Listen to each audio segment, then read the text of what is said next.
am Melissa DeVore, Bionic Buzz, and we're at the Landmark Movie Theater in Westwood, California this evening for the movie premiere of Being Robin.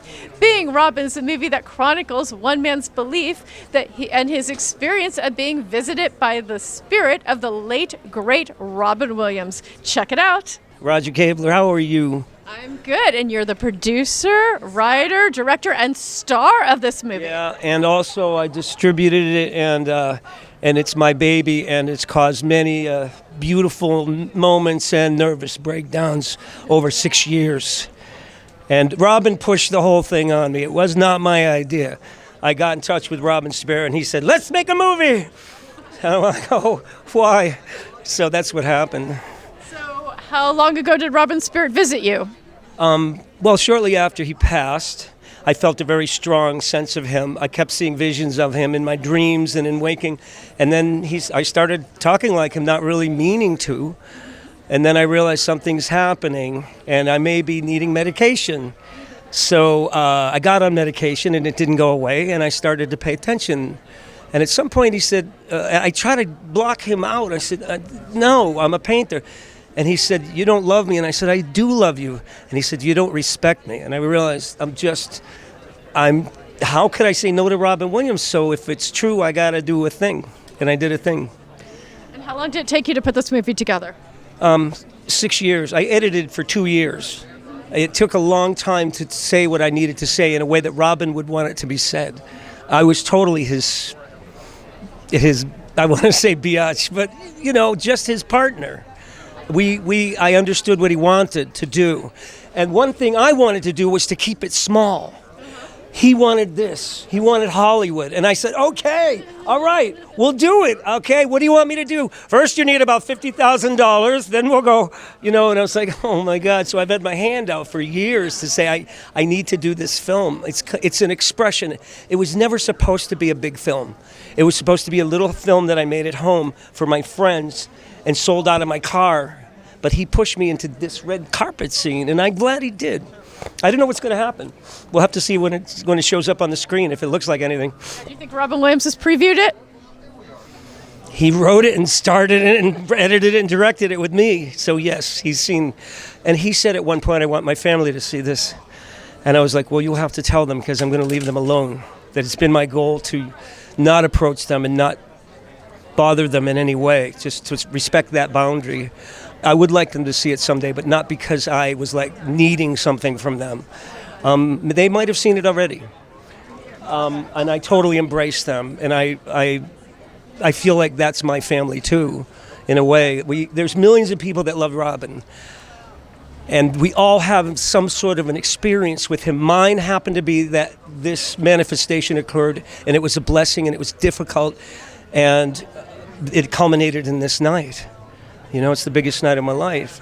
And you perform as Robin Williams on stage. Yes, I've been doing this tribute show for quite a while, number of years, and even the lady who played in Laverne and Shirley. It's Shirley. What's a pet?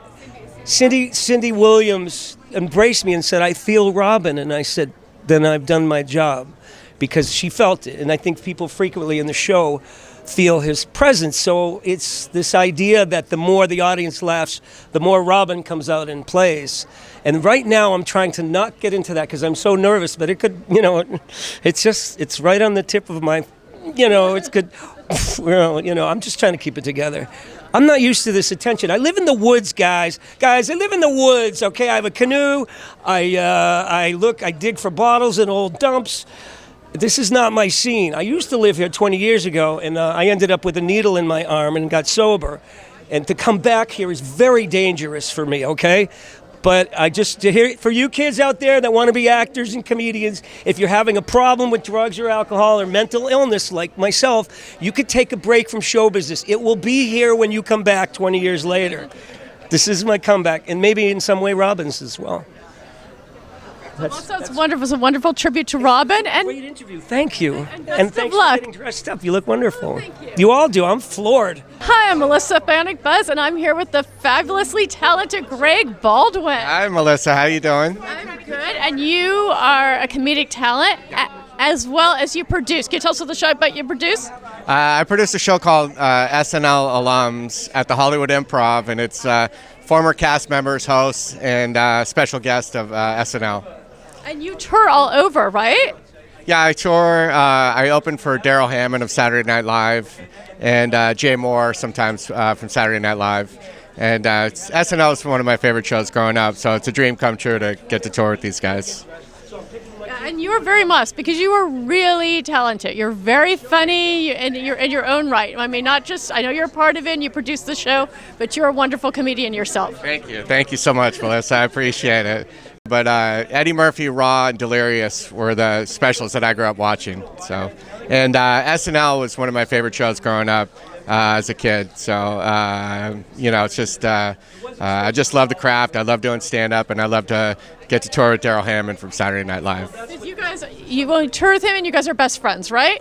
Yeah, we're great friends, and he's my comedy mentor. So he's taken me under his wing. He's taken me all over the United States. He's taught me comedy, and after all of our sets, we talk about the lessons we learn and stuff. And without Daryl, I wouldn't be nearly as good as I am today. You're a little modest, but yes. Thank you. I appreciate it.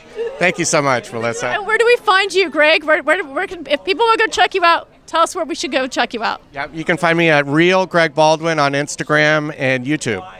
Okay, great. Thank you so much. And your next show? Our next show, we just finished one. We just had one last week with Daryl Hammond, Jay Moore, Tiffany Haddish, and Arsenio Hall, and I'm working on the next one right now. So no date set, but it's coming soon. Well, I want to be on the list of that next one. You'll be on the list for sure. Thank you so much, Greg. Thank you, Melissa. And I'm here with Jeff Hilliard. And you're a musician, and you're something. Your band has like two witches. Is that or too many witches? Is that right? I do satirical songs as different characters, and I direct and act. Okay. I don't know about witches. Oh, I thought that was one of your titles. I thought, for one of your satirical songs, because that was like on your online feed. Oh, it says witches? Something, yeah. Too many. I got nothing to do with witches. Oh, okay. Yeah. But you do satirical songs. Yes, I do. And what are your satirical songs about? Everything. Fringe weirdos. I don't know. Check them out online on YouTube. And because you do satirical and you're in the comedy, how does Robin Williams inspire you? He was a brilliant actor, as a performer, as a comedian. It was pretty incredible. I remember seeing his comedy special when I was a little kid. It was pretty impressive.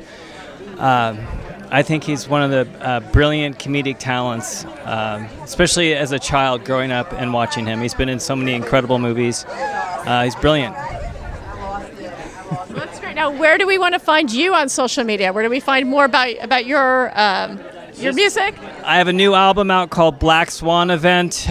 Just my name, Jeff Hilliard. That's all you got to do. On the interwebs, and then you'll find everything. Yes. So we'll go check you out. Thank you. Hi, I'm Melissa Bionic Buzz, and I'm here with Eric Schwartz. I'm Eric Schwartz, and I'm here with Melissa Backrack. Bionic Buzz. Bionic Buzz? Buzz. Bionic Buzz? Buzz. Is that a hyphenated? Like your name was Bionic and your husband's name was Buzz? No, I'm actually Melissa DeVore. The station you're being broadcast on is Bionic Buzz. Now I know. I'm Eric Schwartz. Yes. Just one. Okay. Not married yet, but when I do, I might be Schwartz Castro. I'm going to take her name. Oh, okay. We talked about it, right? She's over there. That's Desiree. She didn't want to come on. Even though we do projects together, she goes, keep your hat on, don't show him your bald spot. It's pretty big. Yeah. So. Mr. Clean was bald too, and he was really famous. Here we go. Anytime anyone who's bald, they always compare you to I don't look anything like, number one, credit to him, he's way buffer than me, but I will say thank you because he's actually a good looking cartoon. He is, but sometimes I'll get NBA Commissioner Adam Silver and I'm like, come on. That's the guy's 10, 15 years older maybe. The guy is melting. You know what I mean? But yeah. So you're a comedian, and what does Robin Williams mean to you? Huge. What Robin Williams means to me is a huge inspiration. One of the main reasons, one of my Mount Rushmore of comedy. If it weren't for Robin Williams, I probably wouldn't be a comedian. And that's why I'm so excited to be here. just from seeing the social media clips on Barry and Roger, it's like I can't wait to see this. He really does become Robin. So I'm really excited to see it. Transcending the spirit of Robin Williams. Yeah, and I love that it's like he's not doing an impression. He's trying to honor the true spirit of Robin Williams. And as a fan, that's all you could ask for, right? Absolutely. Yeah. And where do we find you? Where's your social media? Where can we see you perform? Yes, I'm on the internet, ericschwartzlive.com, and you can find anything that I do. Eric Schwartz with 3 E's on Instagram, so it's EEERICSCHWARTZ. Just pretend you're a DJ, Eric Schwartz. So that's how you pronounce it. We'll look forward to checking you out, Eric Schwartz. Thank you, Melissa Bionic Buzz. And very special to be here tonight for this movie because I worked with Robin Williams. And really a turning point of his career when he was coming off of doing Mork from Another Planet on Happy Days, spun off onto his own show, Mork and Mindy. But at night, he was working with us at the Comedy Store. And it was quite something to see when you think of some of the great comedians that have come along. We never see anybody like Robin. Absolutely. And you've been in the business for a little bit. Yes, it was the late 70s, early 80s. I was 19 years old I was part of the Comedy Store Potluck Players at the Comedy Store, which was an improvisational club. And so there was a packed audience, and, we're all just getting a suggestion from the audience, and then we create this whole scene out of that. So an audience member threw out something, I'm on stage, and I'm claiming that I'm returning my pants to a retail store. That was and to take it from there. And all of a sudden, some crazy person from the audience jumps up on stage and starts ad-libbing with me as I'm asking for the manager, and he says he's the manager. It was Robin Williams. He went into a whole thing about, oh my God, those pants are so tight, I can see your religion. Oh my God, you don't need to return those. I have a matching jacket for you, and it comes with a machine gun. Boom, boom, boom. He's just a hurricane of jokes, impressions, and ad-libs. Something I'd never seen before. And it was just one of those things that over the years, Robin is someone I could always rely on for good advice and direction because he had a dichotomy in his personality. Very extroverted off camera, and on stage and off camera. He was a very down-to-earth, beautiful, genuine, kind, sweet soul. I see my buddy Tommy Davis to come in. Come, baby. I'm from San Juan Capistrano. My longtime buddy. How you doing? Tommy Davidson's going to jump in and take over. TV star, movie star, and started back in the early days together. That's right. That's right. Stage. 85, 86. Oh, he's from San Juan Capistrano. We performed there, but we had good times. I was early on. But tell them all about our good times. Oh yeah. Come on. With Robin. Come on. Yeah, I hit the sidewalk. When I hit the sidewalk, Robin used to come and actually sit in the back without me knowing at the Comedy Store. And I was amazed because, here I am, this kid from D.C., just starting out doing just getting small sets at the Comedy Store. And I'm getting off stage, and he meet me in the parking lot and be like, man, son of a bitch, Lord have mercy. He'd be doing all this crazy stuff. I'm telling you, you are gonna... You know what I mean? And he would, he was kind of stalking me. He wasn't stalking me, but it was just, it just happened over and over and over again all through my career. And he was becoming a big movie star at the time. And we always had that connection where he's just like, you're a brilliant stand-up. Tommy, are a brilliant stand-up. And coming from him, what do you think I was feeling? What a huge compliment. Yeah. What do you think I was feeling? Elated, excited, just like over the world. Yeah, you couldn't do anything better. And just in the latter years, we ended up giving Billy Crystal a Mark Twain Award. And we did this big old thing together where he was in a kilt and I was in a tux, and we just did this big impromptu, RoboCop crazy thing. Yeah. And then me and Billy Crystal, he made me and Billy Crystal do dueling Sammys. Oh, wow. We're right on the spot. Can you you do a little Sammy Davis? Yeah, I could do that. Okay. No, no, no, no, no, no, no, no. Cook-a-chew, ka-chew, ka-chew, ka-chew. And I can chew, now watch this you. I take this gumball and do like this. That's not my eye, that's my high. That was Yiddish. That was the only thing I know in Yiddish. So it's an exciting night, especially to see the comics because we don't get together that often, like we used to. Yeah. You know. So. Did we still see you perform around town? Yeah.